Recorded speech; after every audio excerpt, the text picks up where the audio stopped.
Halo semuanya, kali ini kita bakal menyelami salah satu legenda paling ikonik dari Nusantara. Yap, ini adalah kisah kuno tentang Roro Jonggrang. Ceritanya lengkap banget, ada cinta, ada pengkhianatan yang cerdik, dan tentunya kutukan mengerikan yang kisahnya terukir abadi di atas batu. Nah, coba deh kita renungkan pertanyaan ini. Seberapa jauh kita rela berkorban demi sebuah balas dendam? Pertanyaan inilah yang jadi inti dari keseluruhan cerita yang pada akhirnya bakal menentukan nasib seorang pangeran yang super sakti dan seorang putri yang cerdiknya bukan main. Oke, kita mulai dari awal ya. Alkisah, di zaman dulu ada dua kerajaan besar, namanya Kerajaan Pengging dan Kerajaan Prambanan. Hubungan keduanya ya bisa dibilang nggak akur sama sekali. Nah, di tengah konflik panas inilah, dua tokoh utama kita menemukan takdir mereka saling terkait dengan cara yang sama sekali nggak terduga. Ini dia nih yang menarik. Di satu sisi, ada Pangeran Joko Bandung dari Pengging. Di sisi lain, ada Putri Roro Jonggrang dari Prambanan. Keduanya, tanpa mereka sadari, punya sumpah yang mirip banget. Mereka nggak bakal nikah sebelum kerajaan mereka memenangkan perang. Bener-bener paralel kan? Padahal justru sumpah inilah yang nantinya bakal menyatukan takdir mereka. Karena udah terlanjur bersumpah, Pangeran Joko Bandung ini semangat banget buat berangkat ke medan perang. Pokoknya, Prambanan harus takluk. Tapi, takdir punya rencana lain. Perjalanannya ternyata melewati sebuah tempat yang bakal mengubah dirinya untuk selamanya.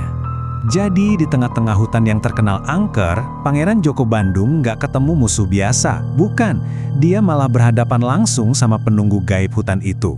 Sosok yang sakti mandraguna, namanya Bondowoso. Dan ya, pertemuan inilah yang jadi titik balik dalam hidupnya. Disinilah sang roh si Bondowoso ini ngasih penawaran yang gila banget.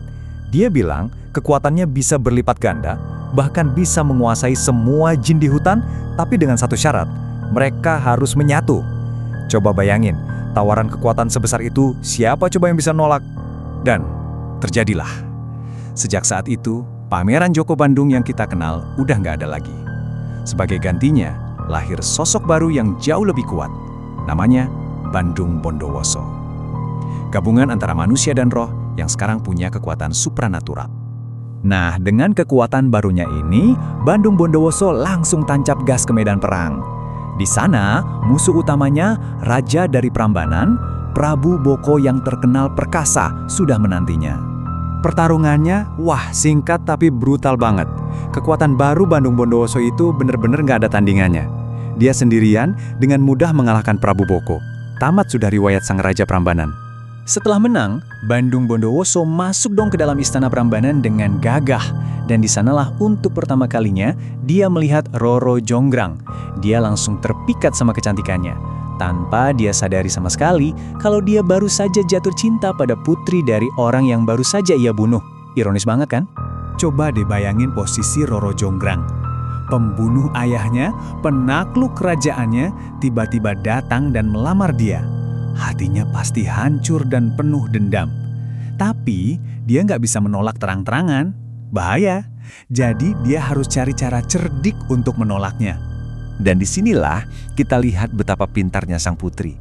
Dia nggak langsung bilang, tidak. Malah dia bilang, oke, aku mau menikah denganmu. Tapi dia ngasih satu syarat. Syarat yang kedengarannya mustahil, yang emang dia rancang supaya Bandung Bondowoso pasti gagal. Apa syaratnya? Pertama, Roro Jonggrang minta dibuatkan 1000 candi. 1000, itu jumlah yang luar biasa banyak kan? Jelas, ini permintaan yang sengaja dibuat biar nggak mungkin bisa dipenuhi. Tapi, ada lagi syarat pamungkasnya yang bikin ini makin mustahil. 1000 candi itu harus selesai dibangun hanya dalam 1 malam saja. Buat manusia biasa sih ini jelas gak mungkin. Masalahnya, Bandung Bondowoso kan bukan manusia biasa. Dikasih tantangan kayak gitu, dia terima. Dia yakin banget, dengan bantuan pasukan jinnya, tugas ini gampang lah. Dan bener aja, malam itu juga, Bandung Bondowoso memanggil semua pasukan gaibnya. Ribuan jin langsung muncul dan kerja super cepat membangun candi satu persatu. Roro Jonggrang yang mengintip dari jauh mulai panik. Wah, rencananya bisa gagal total nih. Tapi Roro Jonggrang gak nyerah gitu aja. Di saat-saat terakhir, dia dapat ide yang brilian, walau sedikit nekat. Idenya adalah membuat fajar palsu. Dia mau menipu para jin supaya mereka kira pagi sudah datang. Dan rencananya berhasil. Para dayang disuruh menumbuk padi, para pemuda disuruh menyalakan api unggun besar di timur biar kelihatan kayak matahari terbit, dan ayam jantan pun jadi ikut berkokok. Para jin yang lihat dan dengar semua itu langsung panik. Mereka kabur, meninggalkan pekerjaan mereka yang tinggal sedikit lagi.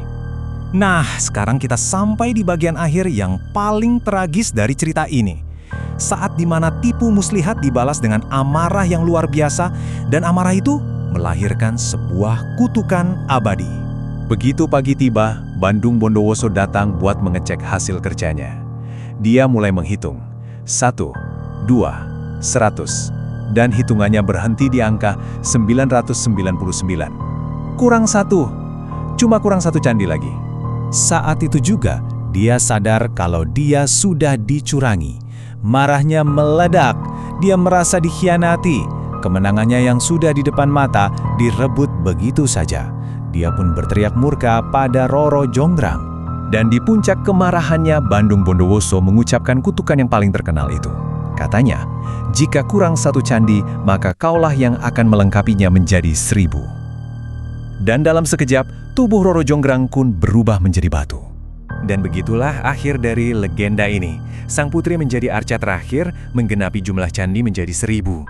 Kisah ini jadi pengingat ya, gimana cinta, dendam, dan sebuah sumpah bisa membelokkan takdir.